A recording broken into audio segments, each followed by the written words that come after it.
ಸ್ನೇಹಿತರೆ, ಮೀಡಿಯಾ ಮಾಸ್ಟರ್ಸ್ಗೆ ಸ್ವಾಗತ, ಸುಸ್ವಾಗತ. ಗೆಳೆಯರೆ, ಪಾಕಿಸ್ತಾನ ಮತ್ತು ಆಫ್ಘನಿಸ್ತಾನದ ನಡುವಿನ ಸಂಘರ್ಷ ತೀವ್ರವಾಗ್ತಾ ಇದೆ. ಈ ಮಧ್ಯೆ ಎರಡೂ ದೇಶಗಳು ಒಂದಷ್ಟು ಸುಳ್ಳು ಸುದ್ದಿಗಳು, ಪ್ರೊಪಗಂಡಾಗಳನ್ನು ಕೂಡ ಮಾಡ್ಕೋತಾ ಇವೆ. ಈ ಸಂದರ್ಭದಲ್ಲಿ ಅತ್ಯಂತ ಗಮನ ಸೆಳೆದ ಎರಡು ಸುದ್ದಿಗಳ ಬಗ್ಗೆ ನಿಮಗೆ ಹೇಳಬೇಕು. ಹಾಗೆ ಪಾಕಿಸ್ತಾನ ಹಾಗೂ ಆಫ್ಘನಿಸ್ತಾನದ ನಡುವೆ ನಡೀತಿರೋ ಈ ಯುದ್ಧ ಪೂರ್ಣ ಪ್ರಮಾಣದ ಯುದ್ಧ ಆದರೆ ಏನಾಗಬಹುದು, ಅಲ್ಲಿ ಎರಡೂ ದೇಶಗಳ ಸೇನಾ ಶಕ್ತಿ ಎಂಥದ್ದು ಅನ್ನೋದನ್ನು ಕೂಡ ಒಂದಷ್ಟು ಚರ್ಚೆ ಮಾಡಬೇಕಿದೆ. ಈ ನಡುವೆ ಇವತ್ತು ಬೆಳಗಿನ ಜಾವ ಪಾಕಿಸ್ತಾನ ಆಫ್ಘನಿಸ್ತಾನದ ವಿರುದ್ಧ ಶುರು ಮಾಡಿದ್ದ ಆಪರೇಷನ್ ಗಜಬ್ ಲಿಲ್ ಹಕ್ನ ಏರ್ ಸ್ಟ್ರೈಕ್ಗಳಿಗೆ ಆಫ್ಘನಿಸ್ತಾನ ಕೂಡ ಪ್ರತೀಕಾರ ಹೇಳೋದಕ್ಕೆ ಶುರು ಮಾಡಿದೆ. ಅವರ ಡ್ರೋನುಗಳು ಪಾಕಿಸ್ತಾನದ ಮಿಲಿಟರಿ ಸ್ಕೂಲ್ ಹಾಗೂ ನ್ಯೂಕ್ಲಿಯರ್ ಸೆಂಟರ್ ಅನ್ನು ಗುರಿಯಾಗಿಸಿಕೊಂಡಿವೆ ಅಂತ ಹೇಳ್ತಾ ಇದ್ದಾರೆ. ಈ ದಾಳಿಯಲ್ಲಿ 10 ಸೈನಿಕರು ಸಾವಿಗೀಡಾಗಿದ್ದಾರೆ ಅನ್ನೋ ಸುದ್ದಿಗಳು ಬರ್ತಾ ಇದ್ರೆ, ತಾಲಿಬಾನ್ನ ಸರ್ವೋಚ್ಚ ನಾಯಕ ಅಖುಂಜಾದಾನನ್ನ ಪಾಕಿಸ್ತಾನ ಹೊಡೆದು ಹಾಕಿದೆ ಅನ್ನೋ ಥರದ ಸುದ್ದಿಗಳು ಕೂಡ ಟ್ವಿಟ್ಟರಲ್ಲಿ ಓಡಾಡೋದಕ್ಕೆ ಶುರು ಮಾಡಿವೆ. ಹಾಗಾದ್ರೆ ಅಲ್ಲಿ ಏನಾಗ್ತಾ ಇದೆ, ಬನ್ನಿ ನೋಡೋಣ.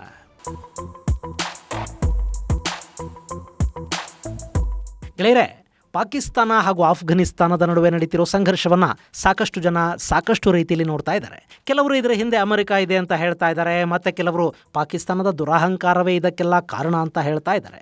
ಇನ್ನಷ್ಟು ಜನ TTPಯನ್ನು ಹೊಣೆ ಮಾಡ್ತಾ ಇದ್ದಾರೆ. ಇದೆಲ್ಲದರ ನಡುವೆ ಒಂದು ಎಕ್ಸ್ ಖಾತೆಯ ಬರಹ ತುಂಬಾನೇ ಇಂಟ್ರೆಸ್ಟಿಂಗ್ ಆಗಿದೆ. ಅದರಲ್ಲಿ ಪಾಕಿಸ್ತಾನ ಸುಮಾರು 3 ದಶಕಗಳ ಕಾಲ ಕಷ್ಟಪಟ್ಟು ಈ ತಾಲಿಬಾನನ್ನು ಸಿದ್ಧಪಡಿಸ್ತು, ಅವರಿಗೆ ಆಶ್ರಯ, ಆಯುಧ, ತರಬೇತಿ ಎಲ್ಲವನ್ನ ಕೊಡಿಸಿ ಅದೇ ಮುಜಾಹಿದೀನ್ಗಳನ್ನ ಭಾರತದ ವಿರುದ್ಧ ಬಳಸ್ಕೋಬೇಕು ಅಂತ ಪಾಕಿಸ್ತಾನ ಅಂದ್ಕೊಳ್ತು. ಆಫ್ಘನಿಸ್ತಾನದಿಂದ ಅಮೆರಿಕ ಎದ್ದು ಹೋದ ನಂತರ ತಾಲಿಬಾನಿನ ಯಾವ ಗುಂಪು ಆ ದೇಶವನ್ನು ಆಳಬೇಕು ಅನ್ನೋದನ್ನ ನಿರ್ಧಾರ ಮಾಡಿ ಅಲ್ಲೊಂದು ಸಂಧಾನ, ರಾಜಿ ಸೂತ್ರ, ಅಧಿಕಾರ ಹಂಚಿಕೆ ಎಲ್ಲವನ್ನ ಮಾಡಿಸಿ ಬಂದದ್ದು ISI. ಆದರೆ ಅದೇ ತಾಲಿಬಾನ್ಗೆ ಭಾರತ ಆಹಾರ, ಔಷಧಗಳನ್ನು ಕಳುಹಿಸಿಕೊಡ್ತು. ತಾಲಿಬಾನಿನ ಅಧಿಕೃತ ರಾಯಭಾರ ಕಚೇರಿ ಭಾರತದಲ್ಲಿ ಶುರು ಆಯಿತು. ಅಲ್ಲಿಗೆ ರಾಯಭಾರಿನೂ ಬಂದ. ಅದಾದ ಕೆಲವೇ ದಿನಗಳಲ್ಲಿ ತಾಲಿಬಾನ್ ಪಾಕಿಸ್ತಾನದ ವಿರುದ್ಧ ನಿಂತು ಬಿಡ್ತು. ಅಲ್ಲಿ ಉಮ್ಮಾಗೆ ದುಶ್ಮನ್ ಆಯಿತು ಅಂತ ಒಂದು ಪೋಸ್ಟ್ ಹೇಳಿದೆ. ಹಾಗಂತ ಇಲ್ಲಿ ಭಾರತ ತಾಲಿಬಾನ್ ಆಡಳಿತವನ್ನು ಪಾಕಿಸ್ತಾನದ ವಿರುದ್ಧ ಎತ್ತಿ ಕಟ್ಟಿದೆ ಅಂತ ಅವರೆಲ್ಲೂ ಹೇಳ್ತಾ ಇಲ್ಲ. ಆದರೆ ಭಾರತದ ವಿರುದ್ಧ ಪಾಕಿಸ್ತಾನವೇ ಹುಟ್ಟಿಸಿದ್ದ ತಾಲಿಬಾನ್ ಈಗ ಪಾಕಿಸ್ತಾನವನ್ನು ಹರಕಂಡು ತಿಂತಾ ಇದೆ ಅನ್ನೋದು ಅವರ ಅಭಿಪ್ರಾಯ. ಗೆಳೆಯರೆ, ಇಲ್ಲಿ TTP ಅಂದರೆ ತೆಹರಿಕ್ ಇ ತಾಲಿಬಾನ್ ಪಾಕಿಸ್ತಾನದ ಸೇನೆ ಹಾಗೂ ಪೊಲೀಸ್ ಠಾಣೆಗಳ ಮೇಲೆ ದಾಳಿ ಮಾಡ್ತಾ ಇದೆ ಅನ್ನೋ ಕಾರಣವನ್ನು ಇಟ್ಟುಕೊಂಡು ಪಾಕಿಸ್ತಾನ ಆಫ್ಘನಿಸ್ತಾನದ ಮೇಲೆ ಮೊನ್ನೆ ಭಾನುವಾರ ದಾಳಿ ಮಾಡ್ತು. ಅದಕ್ಕೂ ಮೊದಲು ಕೂಡ TTPಯ ಕಾರಣ ಕೊಟ್ಟೆ ಪಾಕಿಸ್ತಾನ ಆಫ್ಘನಿಸ್ತಾನದ ಮೇಲೆ ಏರ್ ಸ್ಟ್ರೈಕ್ ಮಾಡಿ ಅವರಿಂದ ವಧೆ ತಿಂದು ಕಡೆಗೆ ಕತಾರ್ ಮಧ್ಯಸ್ಥಿಕೆಯಲ್ಲಿ ರಾಜಿ ಮಾಡ್ಕೊಂಡಿತ್ತು. ಇಲ್ಲಿ ಪಾಕಿಸ್ತಾನ ಹೇಳ್ತಾ ಇರೋದು TTP ಆಫ್ಘನಿಸ್ತಾನದ ನೆಲದಲ್ಲಿ ಆಶ್ರಯ ಪಡ್ಕೊಂಡು ಪಾಕಿಸ್ತಾನದ ಮೇಲೆ ದಾಳಿ ಮಾಡುತ್ತೆ ಅಂತ. ಅದನ್ನು ನಿಯಂತ್ರಿಸೋದ್ರಲ್ಲಿ ತಾಲಿಬಾನ್ ನಮಗೆ ಸಹಕಾರ ಕೊಡ್ತಾ ಇಲ್ಲ ಅಂತ. ಅಫ್ಕೋರ್ಸ್ TTP ಅನ್ನೋದು ಪಶ್ತೂನ್ ಸಂಘಟನೆ. ಅವರು ಖೈಬರ್ ಭಾಗದಲ್ಲಿ ಆಕ್ಟಿವ್ ಆಗಿದ್ದಾರೆ. ಖೈಬರ್ ಆಫ್ಘನಿಸ್ತಾನದ ಜೊತೆ ಗಡಿ ಹಂಚ್ಕೊಳ್ಳುತ್ತೆ. ಹೀಗಾಗಿ ಅವರು ಆಫ್ಘನಿಸ್ತಾನಕ್ಕೆ ಕೂಡ ಆಗಾಗ ಹೋಗಿ ಬಂದು ಮಾಡಬಹುದು. ಅವರಿಗೆ ಆಶ್ರಯ ಕೊಡಬೇಡಿ, ನಮ್ಮ ವಿರುದ್ಧ ಭಯೋತ್ಪಾದನೆ ಮಾಡೋದಕ್ಕೆ ನಿಮ್ಮ ನೆಲವನ್ನು ಬಳಸ್ಕೊಳ್ಳೋದಕ್ಕೆ ಬಿಡಬೇಡಿ ಅಂತ ಪಾಕಿಸ್ತಾನ ಆಫ್ಘನಿಸ್ತಾನವನ್ನು ಕೇಳೋದ್ರಲ್ಲಿ ತಪ್ಪಿಲ್ಲ. ಆದರೆ ಹಾಗೆ ಕೇಳುವ ಯೋಗ್ಯತೆ ಪಾಕಿಸ್ತಾನಕ್ಕಿದೆಯಾ? ಇದು ಸದ್ಯದ ಪ್ರಶ್ನೆ. ಯಾಕೆಂದರೆ ಇದೇ ಪಾಕಿಸ್ತಾನ ಭಾರತ ವಿರೋಧಿ ಉಗ್ರರಿಗೆ ತನ್ನ ನೆಲದಲ್ಲಿ ಆಶ್ರಯವನ್ನು ಕೊಟ್ಟಿದೆ. ಭಾರತ ಪಾಕಿಸ್ತಾನದಲ್ಲಿನ ಉಗ್ರ ಶಿಬಿರಗಳ ಮೇಲೆ ದಾಳಿ ಮಾಡಿದಾಗ ಅದಕ್ಕೆ ಪ್ರತೀಕಾರವಾಗಿ ಪಾಕಿಸ್ತಾನ ಭಾರತದ ವಿರುದ್ಧ ಅದೇನೋ ಆಪರೇಷನ್ ಲುಂಗಿ ಬನಿ ಅನ್ನುವಂಥ ಮಾಡುತ್ತೆ ಅನ್ನೋದಾದರೆ, ಆಫ್ಘನಿಸ್ತಾನದ ಮೇಲೆ ಪಾಕಿಸ್ತಾನ ದಾಳಿ ಮಾಡೋದು ಕೂಡ ತಪ್ಪಲ್ವೇ? ಆ ದಾಳಿಗೆ ಆಫ್ಘನಿಸ್ತಾನ ಪ್ರತೀಕಾರ ಹೇಳ್ತಾ ಇರೋದು ಸರಿ ಇದೆ ಅಲ್ವಾ? ಹೋಗಲಿ, ಆಫ್ಘನಿಸ್ತಾನ TTPಯ ಉಗ್ರರಿಗೆ ಆಶ್ರಯ ಕೊಡ್ತಾ ಇದೆ ಅಂತ ಆರೋಪ ಮಾಡ್ತಾ ಇರೋ ಪಾಕಿಸ್ತಾನ ಆಫ್ಘನ್ ವಿಷಯದಲ್ಲಾದರೂ ನಿಯತ್ತಾಗಿದೆಯಾ? ಅಲ್ಲಿ ಇವರು ಏನು ಮಾಡ್ತಾ ಇದ್ದಾರೆ? ಅಲ್ಲಿ ISISಗೆ ಪಾಕಿಸ್ತಾನ ಆಶ್ರಯ ಕೊಟ್ಟು ಅವರನ್ನು ತಾಲಿಬಾನ್ ವಿರುದ್ಧ ಛೂ ಬಿಡ್ತಾ ಇಲ್ವೇ? ಹೀಗಿರುವಾಗ ಪಾಕಿಸ್ತಾನಕ್ಕೆ ಆಫ್ಘನಿಸ್ತಾನವನ್ನು ನಿಂದಿಸುವ ಅಥವಾ ಅವರ ಕಡೆ ಬೆರಳು ಮಾಡುವ ಯೋಗ್ಯತೆ ಕೂಡ ಇಲ್ವಲ್ಲ. ಅಲ್ಲಿ ಆಗ್ತಾ ಇರೋದು ಕೇವಲ ಕರ್ಮ ರಿಟರ್ನ್ಸ್ ಅಂತಾರೆ ನೋಡಿ, ಅದು ಅಷ್ಟೇ. ಇನ್ನು ಇಲ್ಲಿ ಕೂಡ ಪಾಕಿಸ್ತಾನ ನಾವು ಆಫ್ಘನಿಸ್ತಾನ ಅನ್ನೋ ಸಣ್ಣ ಆಯುಧಗಳಿಲ್ಲದ, ದೊಡ್ಡ ಸೇನಾಪಡೆ ಇಲ್ಲದ ದೇಶದ ಜೊತೆ ಯುದ್ಧ ಮಾಡ್ತಾ ಇದ್ದೀವಿ ಅಂತ ಯಾವುದನ್ನು ಕಡಿಮೆ ಏನು ಮಾಡ್ತಾ ಇಲ್ಲ. ಅವರು ವಾಯುದಾಳಿ ಮಾಡ್ತಾ ಇದ್ದಾರೆ. ಹಾಗೆ ಫೇಕ್ ನ್ಯೂಸ್ ಮತ್ತು ಪ್ರೊಪಗಂಡಾನು ಕೂಡ ದೊಡ್ಡ ಪ್ರಮಾಣದಲ್ಲಿ ಮಾಡ್ತಾ ಹೋಗ್ತಾ ಇದ್ದಾರೆ. ಇವತ್ತು ಬೆಳಗ್ಗೆ ಇದ್ದಕ್ಕಿದ್ದ ಹಾಗೆ ಒಂದು ಸುದ್ದಿ ಟ್ವಿಟ್ಟರಲ್ಲಿ ಸದ್ದು ಮಾಡೋದಕ್ಕೆ ಶುರು ಮಾಡ್ತು. ಅದು ಆಫ್ಘನಿಸ್ತಾನದ ಸರ್ವೋಚ್ಚ ನಾಯಕ ಹೈಬತುಲ್ಲಾ ಅಖುಂಜಾದಾನನ್ನ ಪಾಕಿಸ್ತಾನ ವಾಯುದಾಳಿಯಲ್ಲಿ ಕೊಂದು ಹಾಕಿದೆ. ಕಂದಹಾರಲ್ಲಿ ನಡೆದ ದಾಳಿಗಳಲ್ಲಿ ಹೈಬತುಲ್ಲಾ ಹಾಗೂ ಆತನ ಮಂತ್ರಿಗಳು ಸಾವಿಗೀಡಾಗಿದ್ದಾರೆ ಅನ್ನೋದು ಆ ಸುದ್ದಿ. ಗೆಳೆಯರೆ, ಹೈಬತುಲ್ಲಾ ಅಖುಂಜಾದ ಕಂದಹಾರಲ್ಲಿರ್ತಾನೆ ಅನ್ನೋದು ನಿಜ. ಆದರೆ ಆತನ ಮಂತ್ರಿಗಳಲ್ಲಿರೋದಿಲ್ಲ. ಆಫ್ಘನಿಸ್ತಾನದ ಚುನಾಯಿತ ಸರ್ಕಾರ ಕಾಬೂಲ್ನಿಂದ ಕೆಲಸ ಮಾಡುತ್ತೆ. ಕಂದಹಾರಲ್ಲಿ ದಿಯೋಬಂದ್ ಮುಲ್ಲಾಗಳು ಹಾಗೂ ಅವರ ಸರ್ವೋಚ್ಚ ನಾಯಕ ಹೈಬತುಲ್ಲಾ ಮಾತ್ರ ಇರ್ತಾರೆ. ಹೀಗಾಗಿ ಅಲ್ಲಿ ಸಚಿವರ ಜೊತೆ ಹೈಬತುಲ್ಲಾ ಸಾವಿಗೀಡಾದ ಅನ್ನೋ ಸುದ್ದಿ ಇದೆಯಲ್ಲ, ಅದು ಖಂಡಿತ ಸರಿ ಇರಲಾರದು. ಇನ್ನು ಅದು ನಿಜಾನ ಸುಳ್ಳ ಅನ್ನೋದನ್ನ ಆಫ್ಘನಿಸ್ತಾನನೇ ಹೇಳಬೇಕು. ಆದರೆ ಆ ಬಗ್ಗೆ ಅವರು ಇನ್ನೂ ಏನೂ ಮಾತಾಡ್ತಾ ಇಲ್ಲ. ಈ ಸುದ್ದಿಯ ಬೆನ್ನಲ್ಲೇ ಇನ್ನೂ 2 ಡೀಪ್ ಫೇಕ್ ವಿಡಿಯೋಗಳು ಕೂಡ ಅಲ್ಲಿ ಓಡಾಡೋದಕ್ಕೆ ಶುರು ಮಾಡಿದ್ವು.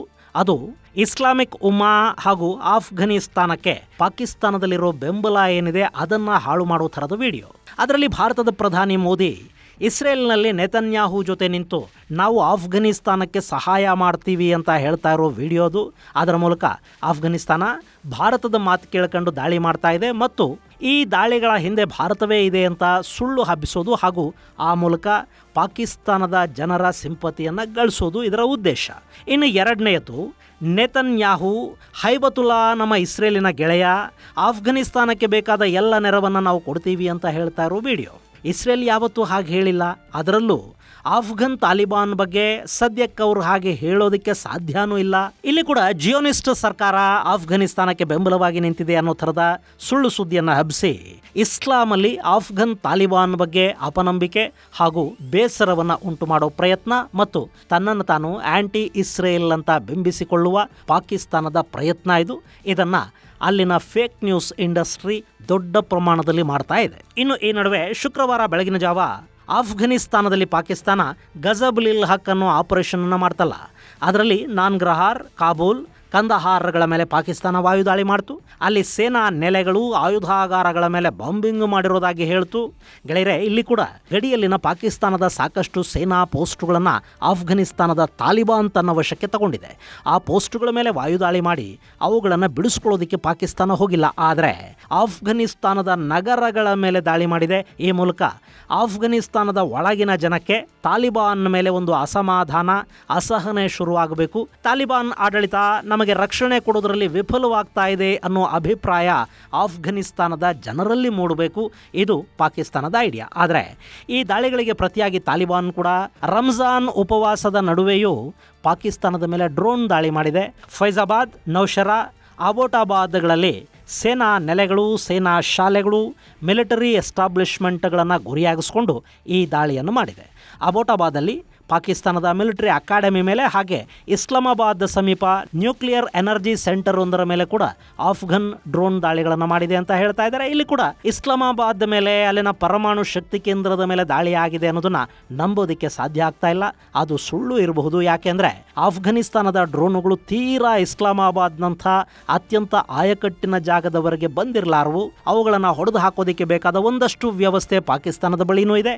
ಹೀಗಾಗಿ ಇಸ್ಲಾಮಾಬಾದ್ನ ನ್ಯೂಕ್ಲಿಯರ್ ಸೆಂಟರ್ ಮೇಲೆ ದಾಳಿ ಆಗಿದೆ ಅನ್ನೋದು ನಿಜ ಅಂತ ಅನ್ಸೋದಿಲ್ಲ. ಆದರೆ ಪಾಕಿಸ್ತಾನದ ಸೇನೆ ಹಾಗೂ ಏರ್ ಡಿಫೆನ್ಸ್ನ ಕಣ್ಣು ತಪ್ಪಿಸಿ ಆಫ್ಘನ್ ಡ್ರೋನುಗಳು ಪಾಕಿಸ್ತಾನದ ಮಿಲಿಟರಿ ಎಸ್ಟಾಬ್ಲಿಷ್ಮೆಂಟ್ ಮೇಲೆ ಬಿದ್ದಿವೆ ಅನ್ನೋದು ಸುಳ್ಳಲ್ಲ. ಈ ದಾಳಿಗಳಲ್ಲಿ 10 ಪಾಕಿಸ್ತಾನಿ ಸೈನಿಕರು ಸಾವಿಗೀಡಾಗಿದ್ದಾರೆ. ಇದುವರೆಗೆ ಅಂದರೆ ಗುರುವಾರ ರಾತ್ರಿಯ ನಂತರ ಆಫ್ಘನಿಸ್ತಾನ ಪಾಕಿಸ್ತಾನದ ಮೇಲೆ ಮಾಡ್ತಾ ಇರೋ ದಾಳಿಗಳಲ್ಲಿ ಸುಮಾರು 190 ಪಾಕಿಸ್ತಾನಿ ಸೈನಿಕರು ಸಾವಿಗೀಡಾಗಿದ್ದಾರೆ. 70 ಪಾಕಿ ಸೈನಿಕರನ್ನ ಬಂಧಿಸಲಾಗಿದೆ. 29 ಪಾಕಿಸ್ತಾನದ ಬಾರ್ಡರ್ ಔಟ್ಪೋಸ್ಟ್ಗಳನ್ನು ಆಫ್ಘನಿಸ್ತಾನ ತನ್ನ ವಶಕ್ಕೆ ತಗೊಂಡಿದೆ. ಹಾಗೆ ಒಂದು ಪಾಕಿಸ್ತಾನದ ಫೈಟರ್ ಜೆಟ್ ಅನ್ನು ಕೂಡ ಆಫ್ಘನಿಸ್ತಾನ ಹೊಡೆದು ಕೆಡವಿದೆ. ಆ ಫೈಟರ್ ಜೆಟ್ ಚೈನಾ ನಿರ್ಮಿತ JF-17 ಅಂತ ಹೇಳ್ತಾ ಇದ್ರು. ಆದರೆ ಕೆಲ ಮೂಲಗಳು ಅದನ್ನು F-16 ಅಂತ ಕೂಡ ಹೇಳ್ತಾ ಇವೆ. ಅದು F-16 JF-17 ಅನ್ನೋದು ಇನ್ನೂ ಕೂಡ ಖಚಿತ ಆಗಿಲ್ಲ. ಹಾಗೆ ಪಾಕಿಸ್ತಾನಕ್ಕೆ ಟರ್ಕಿ ಕೊಟ್ಟಿದ್ದ 2 ಡ್ರೋನುಗಳನ್ನು ಕೂಡ ಆಫ್ಘನ್ ಪಡೆಗಳು ಹೊಡೆದು ಕೆಡವಿವೆ. ಬಂಧಿತರಿಂದ ಮತ್ತು ಸೇನಾ ಪೋಸ್ಟುಗಳಿಂದ ಅಪಾರ ಪ್ರಮಾಣದ ಹಣ, ಶಸ್ತ್ರಾಸ್ತ್ರಗಳನ್ನು ವಶಪಡಿಸಿಕೊಂಡಿರುವುದಾಗಿ ತಾಲಿಬಾನ್ ಹೇಳ್ತಾ ಇದೆ.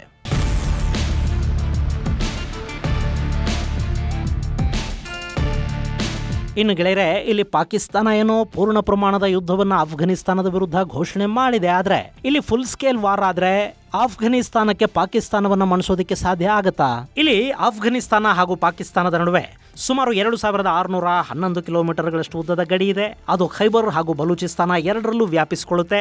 ಆ ಗಡಿಯಲ್ಲೇ ಈಗ ಆಫ್ಘನಿಸ್ತಾನ ಪಾಕಿಗಳಿಗೆ ಚಂದ್ರ, ನಕ್ಷತ್ರ ಎರಡನ್ನೂ ಒಟ್ಟೊಟ್ಟಿಗೆ ತೋರಿಸ್ತಾ ಇರೋದು. ಇನ್ನು ಈ ಯುದ್ಧ ದೊಡ್ಡದಾದರೆ ಆಫ್ಘನಿಸ್ತಾನ ಎಷ್ಟು ದಿನ ಪಾಕಿಸ್ತಾನವನ್ನು ಎದುರಿಸೋದಕ್ಕೆ ಸಾಧ್ಯ ಆಗುತ್ತೆ? ಗೆಳೆಯರೆ, ಇಲ್ಲಿ ಆಫ್ಘನಿಸ್ತಾನದ ಸೇನೆ ತುಂಬಾ ದೊಡ್ಡದಲ್ಲ, ಎಲ್ಲ ಸೇರಿಸಿದ್ರೆ ಒಂದು 2 ಲಕ್ಷ ಸೈನಿಕರ ಪಡೆ ಕೂಡ ಅಲ್ಲಿಲ್ಲ. ಇನ್ನು ಪಾಕಿಸ್ತಾನದಲ್ಲಿ ಆಕ್ಟಿವ್ ಫೋರ್ಸ್ 6,54,000 ಇದೆ, 5,50,000 ರಿಸರ್ವ್ ಫೋರ್ಸ್ ಇದೆ, ಪ್ಯಾರಾಮಿಲಿಟರಿ 5 ಲಕ್ಷದಷ್ಟು ಜನ ಇದ್ದಾರೆ, 2,657 ಯುದ್ಧ ಟ್ಯಾಂಕ್ಗಳಿವೆ, 17,500 ಆರ್ಮರ್ಡ್ ವೆಹಿಕಲ್ಸ್ ಇವೆ. ಅವರ ವಾಯುಪಡೆ ಕೂಡ ತುಂಬಾ ದೊಡ್ಡದಿದೆ. ಅಲ್ಲಿ ಸಾಕಷ್ಟು F-16 ಯುದ್ಧ ವಿಮಾನಗಳು, JF-17 ಯುದ್ಧ ವಿಮಾನಗಳು ಸಾಕಷ್ಟು ಸಂಖ್ಯೆಯಲ್ಲಿವೆ. ಆದರೆ ಇದ್ಯಾವುದು ಆಫ್ಘನಿಸ್ತಾನದ ಬಳಿ ಇಲ್ಲ. ಅವ್ರ ಹತ್ರ 4-5 ಯುದ್ಧ ವಿಮಾನಗಳು, ಒಂದಷ್ಟು ಹೆಲಿಕಾಪ್ಟರ್ಗಳು ಇರಬಹುದು. ಅವು ಕೂಡ ಅಲ್ಲಿ ಅಮೆರಿಕ ಬಿಟ್ಟು ಹೋಗಿರೋ ಹೆಲಿಕಾಪ್ಟರ್ಗಳು, ಆದರೆ ಅವುಗಳ ಕಂಡೀಷನ್ ಹೇಗಿದೆ ಅನ್ನೋದು ಗೊತ್ತಿಲ್ಲ. ಇನ್ನು ಡ್ರೋನ್ಗಳಿವೆ, ಹಾಗೆ ಸೋವಿಯತ್ ಕಾಲದ ಏರ್ಕ್ರಾಫ್ಟ್ ಕಿಲ್ಲರ್ಗಳಿವೆ, ಒಂದಷ್ಟು ಮಿಸೈಲುಗಳು ಕೂಡ ಇವೆ ಅಂತ ಆಫ್ಘನಿಸ್ತಾನ ಹೇಳ್ಕೊಳ್ಳುತ್ತೆ.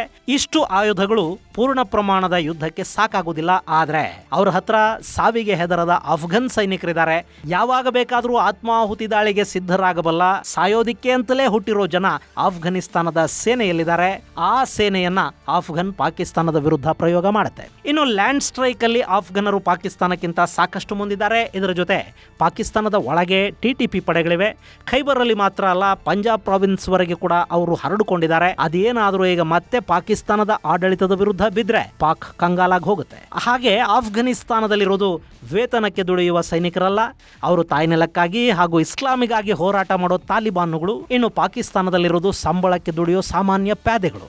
ಹೀಗಾಗಿ ಆಯುಧಗಳ ವಿಷಯದಲ್ಲಿ ಆಫ್ಘನ್ ವೀಕ್ ಅನ್ನಿಸ್ಕೊಂಡ್ರು, ಕೆಚ್ಚಲ್ಲಿ ಅವರು ಪಾಕಿಸ್ತಾನಕ್ಕಿಂತ 1000 ಪಟ್ಟು ಮೇಲೂ ಅನ್ನೋ ಹಾಗಿದ್ದಾರೆ. ಇದರ ಜೊತೆ TTP ಕೂಡ ಪಾಕಿಸ್ತಾನಿ ಸೈನಿಕರನ್ನ ಮಟ್ಟ ಹಾಕೋದಕ್ಕೆ ಶಕ್ತಿ ಮೀರಿ ಪಾಕಿಸ್ತಾನದ ಒಳಗೆ ಪ್ರಯತ್ನ ಮಾಡುತ್ತೆ. ಹೀಗಾಗಿ ಅಲ್ಲಿ ನಾಳೆ ಮಳೆ ನಿಂತರೂ ಮರದ ಹನಿ ನಿಲ್ಲೋದಿಲ್ಲ ಅನ್ನೋ ಹಾಗೆ ಯುದ್ಧ ನಿಂತರೂ ತಾಲಿಬಾನಿ TTPಗಳು ಪಾಕಿಸ್ತಾನವನ್ನ ಸುಮ್ಮನೆ ಅಂತೂ ಬಿಡೋದಿಲ್ಲ. ಕರ್ಮ ಕೈ ತೊಳಕಂಡು ಬೆನ್ ಹತ್ತದು ಅಂದ್ರೆ ಬಹುಶಃ ಇದೇ ಇರಬೇಕಲ್ವೇ. ಇದು ಗೆಳೆಯರೆ ಪಾಕಿಸ್ತಾನ ಮತ್ತು ಆಫ್ಘನಿಸ್ತಾನಕ್ಕೆ ಸಂಬಂಧಪಟ್ಟ ಒಂದಷ್ಟು ಮಾಹಿತಿ. ಮುಂದಿನ ಸಂಚಿಕೆಯಲ್ಲಿ ಮತ್ತಷ್ಟು ವಿಶೇಷಗಳ ಜೊತೆ ಮತ್ತೆ ಭೇಟಿಯಾಗೋಣ. ಅಲ್ಲಿವರೆಗೆ ಜೈ ಹಿಂದ್, ಜೈ ಕರ್ನಾಟಕ.